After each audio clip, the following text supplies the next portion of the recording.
Cantik sungguh pusat sumber ini. Kalau boleh, hari-hari nak datang. Nak baca buku, nak belajar, nak buat kerja sekolah di sini. Selesanya. Ada komputer lagi, boleh melayari internet untuk mencari maklumat. Boleh menyiapkan segala kerja yang diberi. Seronoknya. Untuk mengetahui dengan lebih lanjut, murid-murid semua, mari kita belajar Bahasa Melayu tahun 5 Perpustakaan Hak Kita Bersama. Untuk mengetahui dengan lebih lanjut, cikgu harap kamu telah pun bersedia dengan buku teks, buku rampaian, buku tulis, buku catatan dan alat tulis. Jom kita belajar bersama-sama.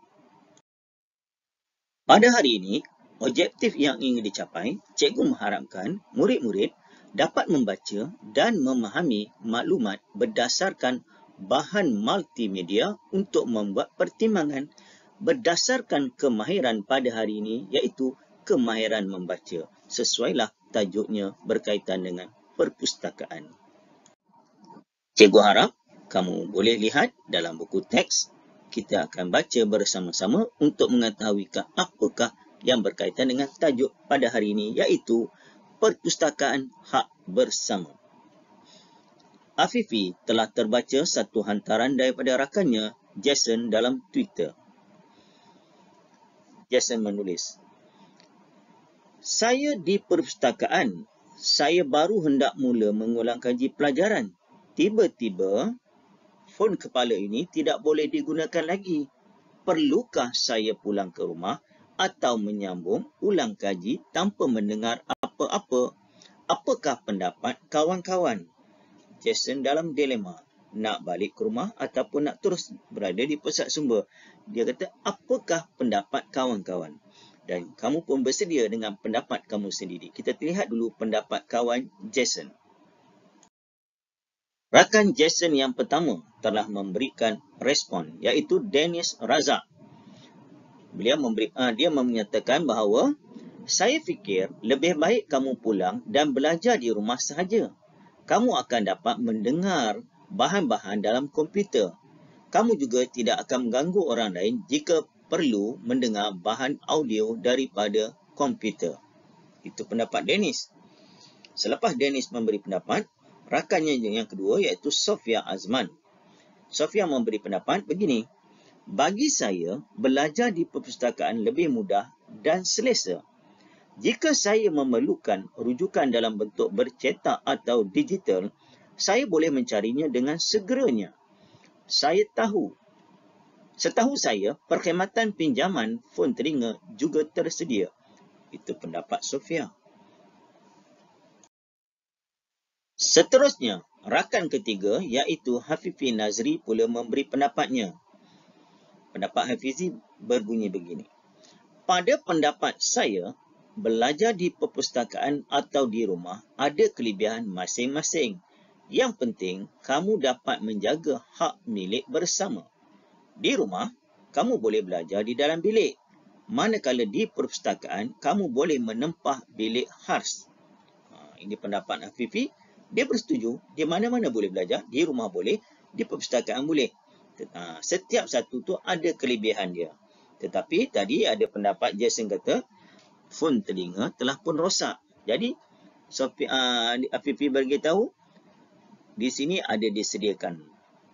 Dan kita boleh tempah bilik tersebut untuk belajar dengan selesa. Apakah jawapan Jason setelah 3 orang rakannya memberi pendapat tentang permasalahan yang dihadapi olehnya? Cuba kamu pula sebagai rakan Jason, apakah pendapat kamu pula? Ini panduan jawapan kepada apa persoalan yang telah dikemukakan oleh Jason kepada rakan-rakannya. Setelah meneliti pendapat rakan-rakannya, Jason pun membalas, "Terima kasih kawan-kawan atas pandangan yang telah diberikan. Setelah membuat pertimbangan, saya mengambil keputusan untuk terus membuat ulang kaji di perpustakaan kerana di sini banyak bahan rujukan yang boleh saya baca."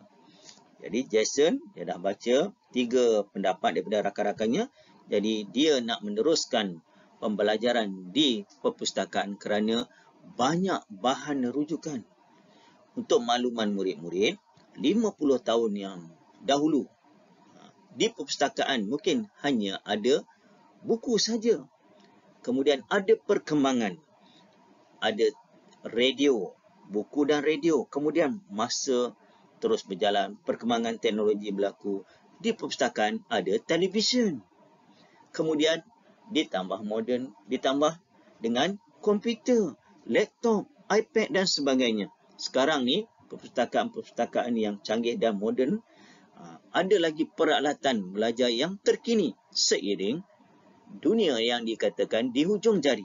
Kita belajar sekarang ni menggunakan jari untuk mendapatkan maklumat. Jadi, apa pula pendapat kamu? Setelah mendengar 3 orang rakan memberi pendapat pada Jason, Jason membuat keputusan untuk terus belajar di perpustakaan.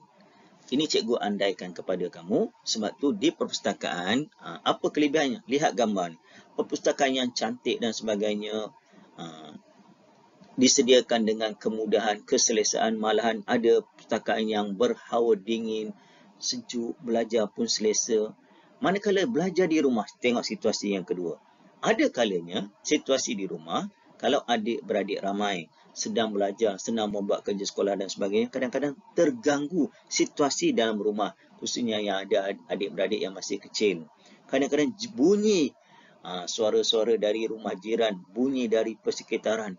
Jadi kadang-kadang ada kalanya banyak gangguan, kecualilah rumah-rumah yang eksklusif, rumah banglo di atas bukit dan sebagainya, mungkin selesa dalam bilik yang berhawa dingin. Tetapi kalau tempat-tempat tertentu, ada kalanya belajar di rumah ni kurang selesa. Jadi ada masa kita perlu belajar di perpustakaan ataupun di pusat sumber, kerana di sana disediakan segala kemudahan. Di perpustakaan, kita tak boleh buat sesuka hati seperti di rumah. Tengok tajuk ni, cikgu buat sedikit kesimpulan untuk kamu. Peraturan penggunaan pusat sumber sekolah ataupun perpustakaan pun lebih kurang saja. Yang pertama, dilarang masuk tanpa kebenaran guru. Yang kedua, berpakaian kemas dan bersih. Yang ketiga, sentiasa senyap dan merendahkan suara, tak mengganggu orang lain. Yang keempat, dilarang makan, minum dan tidur di dalam pusat sumber. Yang kelima, dilarang membawa masuk beg sekolah. Letakkan beg di tempat yang telah disediakan. Yang keenam, duduk di tempat yang telah disediakan dan kekalkan kekemasan dan kebersihan pusat sumber. Yang terakhir sekali 7, dilarang menconteng atau merosakkan buku dan bahan yang disediakan oleh pusat sumber. Ini adalah sebagai peraturan dan kita kena ikut peraturan yang telah disediakan mengikut sekolah masing-masing. Sebagai rumusan dan penutup bagi tajuk yang kita pelajari pada hari ini, iaitu perpustakaan hak kita bersama. Kita kena sama-sama jaga buku. Bila telah diambil, simpan balik di tempat dia, di rak yang telah disediakan. Peralatan-peralatan yang kita gunakan dengan cermat, tidak merosakkan, dan letak di tempat yang sesuai, di tempat yang asal khususnya, dalam keadaan kemas. Kerusi meja yang kita gunakan, jangan kotorkan dan sebagainya. Itu saja yang cikgu nak kongsikan pada hari ini. Kita jumpa lagi dalam tajuk seterusnya. Assalamualaikum, selamat sejahtera, selamat menyiap segala kerja sekolah yang diberikan.